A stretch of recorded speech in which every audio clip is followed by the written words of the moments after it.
Shalom, shalom, excellence. On est ensemble encore ce matin par la grâce de Dieu Tout-Puissant, le Dieu très haut, le Maître du ciel et de la terre. C'est Dieu, excellence, qui t'a adopté comme un fils, comme une fille. Tu es béni, excellence, tu es favorisé, tu es richement béni, tu es hautement favorisé et souverainement élevé. Je veux que tu déclares avec moi en commentaire: je suis richement béni, je suis richement béni, je suis richement béni, hautement favorisé et souverainement élevé. Que la faveur de Dieu soit avec toi. Tu peux imaginer où je suis à Addis et j'attends mon vol pour venir à Abidjan par la grâce de Dieu. C'est incroyable. Mais la parole de Dieu peut être communiquée partout où nous sommes grâce aux moyens de la technologie et on bénit Dieu pour ça. C'est sa grâce et c'est sa faveur. Tu es richement béni. Déclare avec moi: je suis richement béni. Je suis hautement favorisé et souverainement élevé. Tu es souverainement élevé. Alors il ne faut pas oublier que le pasteur veut avoir un temps spécial avec tous ceux qui nous écoutent. Depuis qu'on a commencé ce direct, samedi le 18 de ce mois, et tu es invité. Un temps spécial. On va faire ça l'après-midi vers 17h. Il s'agit de tous ceux qui sont à Abidjan. Tu es à Abidjan, quel que soit l'endroit d'Abidjan, pas simplement la commune du Cocody, quelle que soit la commune, le pasteur t'invite, je t'invite spécialement pour avoir un temps spécial, échanger ensemble physiquement, n'est-ce pas, échanger ensemble, prendre quelque chose ensemble, manger ensemble et parler ensemble. Ça n'a rien à voir avec l'église. Chacun ira dans son église. Tu es pasteur, tu es invité, tu es fidèle quelque part, tu es invité. Tu n'as même pas d'église, tu es invité, tu es musulman. Ça change rien. Il faut venir simplement comme tu nous suis. On va avoir un temps spécial pour communier, n'est-ce pas, ensemble et de voir où Dieu veut nous amener ensemble. Tu es richement béni, hautement favorisé, souverainement élevé. Il ne faut jamais oublier ça, il faut afficher ça quelque part. Chaque matin, tu déclares: je suis richement béni, je suis hautement favorisé et je suis souverainement élevé. Aujourd'hui, je vais prier pour toi, prophétiser sur ta vie, mais avant, je vais parler du positionnement divin, le positionnement divin. Je veux que tu déclares avec moi le positionnement divin, Déclare le positionnement divin, c'est ça. Qu'est-ce que ça veut dire le positionnement divin? C'est une place stratégique qu'occupe un homme ou une femme. Une place stratégique qu'occupe un homme ou une femme dans le but de favoriser le dessein de Dieu sur la terre. Le positionnement divin. Alors quand on parle de positionnement divin, et je dis bien divin, on ne parle pas de positionnement dans le contexte du marketing, mais on parle de positionnement divin. Il s'agit d'une place stratégique qu'occupe un homme ou une femme, pas forcément un enfant de Dieu, mais préférablement un enfant de Dieu. C'est une place stratégique, je dis bien stratégique, qu'occupe un homme ou une femme dans le but de favoriser le plan de Dieu, le dessein de Dieu sur terre. Dieu va te donner un positionnement, où Dieu va te positionner et repositionner de manière stratégique. Il va te donner une place stratégique. Ça peut être dans la politique, ça peut être dans l'économie, ça peut être dans l'armée, ça peut être dans les affaires, ça peut être dans le ministère, et j'en passe. mais c'est une place stratégique. Et Dieu te donne cette place stratégique pour favoriser, n'oublie pas, favoriser son plan, son dessein sur la terre. Quand Dieu veut rentrer dans la terre ou sur la terre, il a toujours un lien de contact. Laisse-moi te lire ce passage-là. Psaume 75, 6 et 7. Voici ce que la Bible dit. La Bible dit, car ce n'est ni de l'Orient, ni de l'Occident, ni du désert que vient l'élévation, que vient ce positionnement divin. Ce n'est ni de l'Orient, ni de l'Occident, c'est incroyable, ni du désert que vient l'élévation, que vient le positionnement divin. Mais Dieu est celui qui juge, ça veut dire Dieu est celui qui gouverne, Dieu est celui qui élève, Dieu est celui qui élève. Déclare avec moi, Dieu est celui qui m'élève. Dieu est celui qui m'élève. Dieu est celui qui m'élève. Et je déclare sur ta vie, Dieu est celui qui t'élève. Ton élévation, ton positionnement divin ne vient ni de l'Orient, ni de l'Occident, ni du désert, ni de l'Asie, ni de l'Europe, ni de l'Amérique, ni de l'Afrique.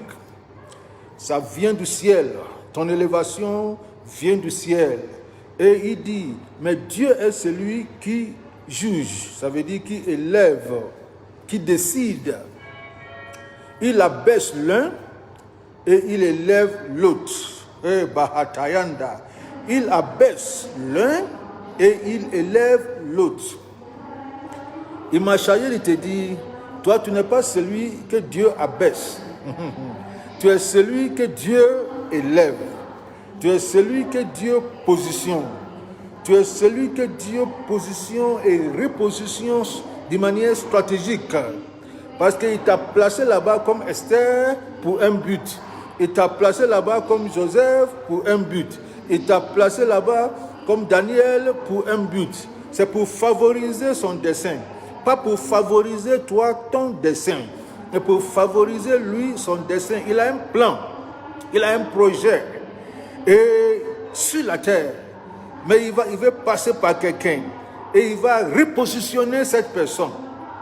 Il va placer, donner une place de préférence spéciale, stratégique à cette personne.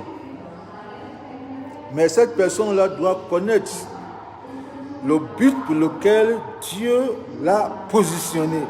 C'est très important. Car ce n'est ni de l'Orient, ni de l'Occident, ni du désert que vient l'élévation, que vient le positionnement, que vient la promotion. C'est ce que la Bible anglaise dit, que vient la promotion. Mais Dieu est celui qui élève. Il est celui qui positionne. Il est celui qui place ses hommes. Et il abaisse et il élève. Je vais te donner une histoire que tu peux trouver ça en Daniel chapitre 4. Mais on n'a pas le temps pour lire tout le chapitre 4 de Daniel. Il y avait un roi, il s'appelle Nebuchadnezzar. Ce roi était puissant, très très puissant. À l'époque là, il était, ça dit que son royaume était la puissance mondiale.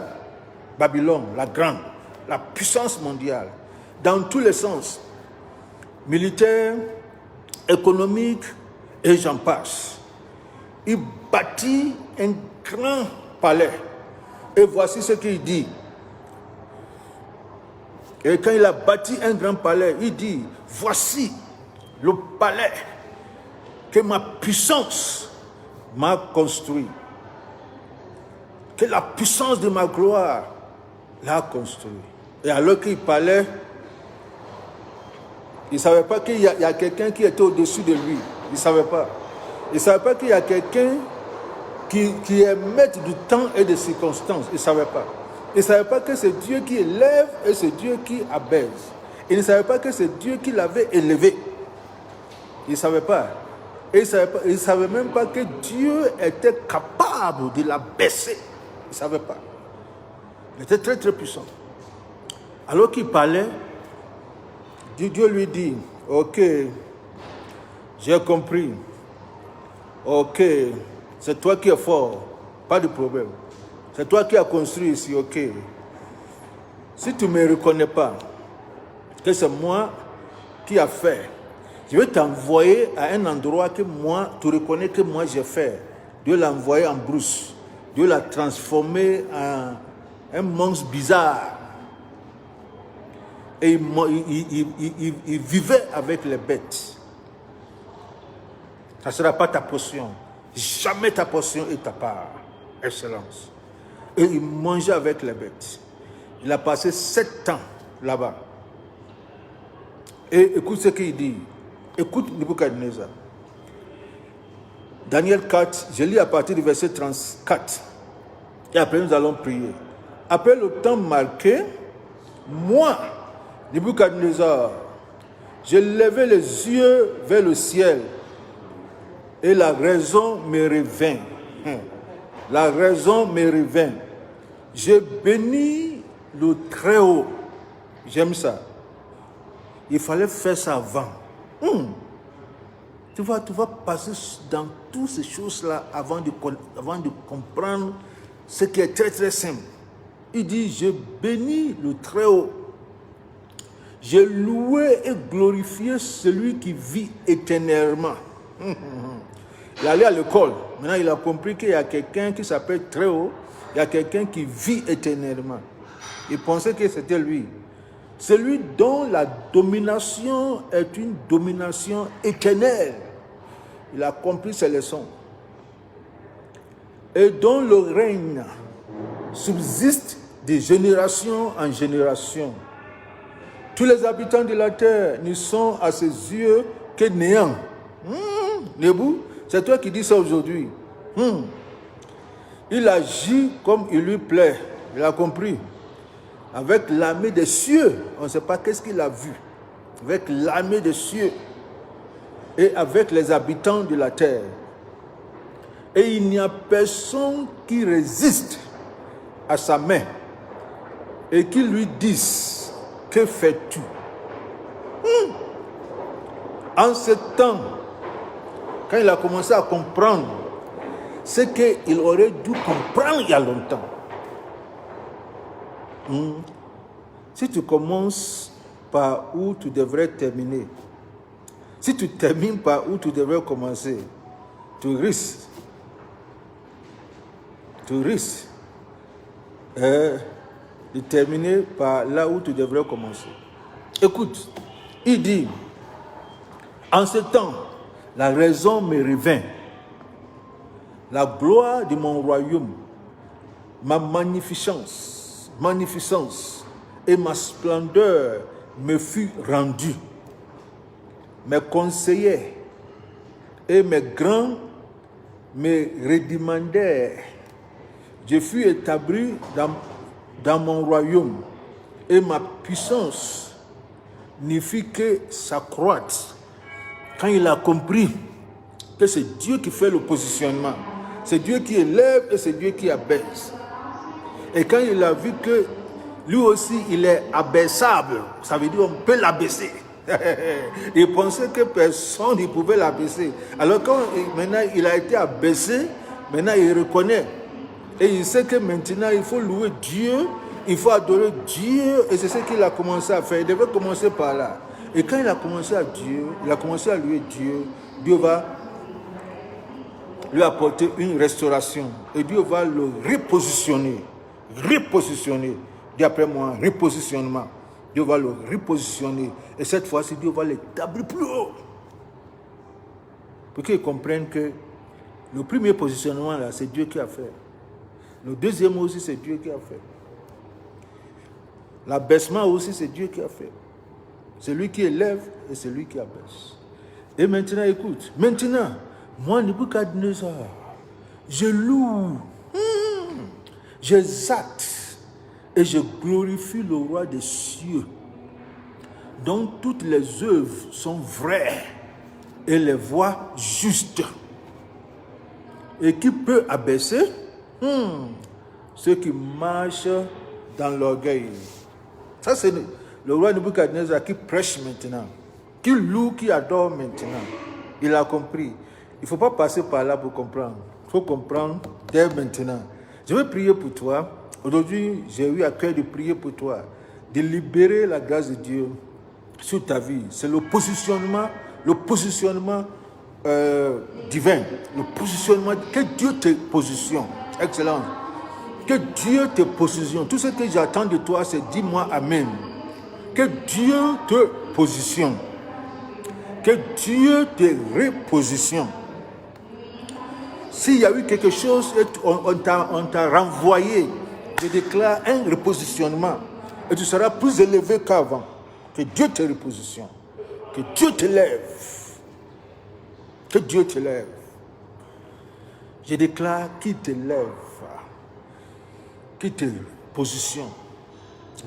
Qu'il te place stratégiquement dans la société. Tu es dans l'armée, qui te positionne et qui te place de manière stratégique. Tu es politicien qui te positionne stratégiquement. Tu es homme d'affaires qui te positionne stratégiquement. Homme de Dieu qui te positionne stratégiquement. Et n'oublie pas, c'est pour favoriser son dessein, son plan, son agenda sur la terre. Et si tu es d'accord, tu vas voir ce qu'il va faire. C'est ce qu'il a fait à Cyrus. Et je prie la grâce de Jacob sur ta vie. Je prie la grâce de Joseph sur ta vie. Je prie la grâce d'Esther sur ta vie. Je déclenche la grâce de Moïse sur ta vie. Je libère la faveur de Cyrus sur ta vie. J'active la grâce de Daniel sur ta vie. Dans le nom puissant de Jésus. Dans le nom puissant de Jésus. Sois divinement positionné dans ton secteur d'activité. D'ici la fin de l'année, tu vas voir ta promotion. Ça vient de l'Éternel. Tu vas voir ton élévation. Ça vient de l'Éternel. Mais n'oublie pas que c'est pour favoriser une cause divine. Reçois cette grâce et cette faveur. Tu es richement béni, Excellence. Hautement favorisé, Excellence. Souverainement élevé, Excellence. Royalement positionné dans le nom puissant de Jésus. Que le Seigneur te bénisse. Marche dans cette grâce, dans cette faveur. Marche avec Dieu. Il est ton Père. Loue-le. N'attends pas à être en bas pour le louer. Loue-le, quel que soit où tu es. Il est souverain. Il est le maître du temps et des circonstances. Nebuchadnezzar a compris. Il ne faut pas comprendre. Il faut accepter. Il faut croire. Il ne faut pas passer par là. Tu ne passeras pas par là. Tu ne passeras pas là où Nebuchadnezzar est passé. Non. Parce que pour toi, tu sais que c'est Dieu qui fait. Toute louange, toute gloire, tout honneur lui revient dans le nom puissant de Jésus. Shalom. On se retrouve à Abidjan cet après-midi par la grâce de Dieu et on est ensemble. Que le Seigneur te bénisse. Partage, partage et partage.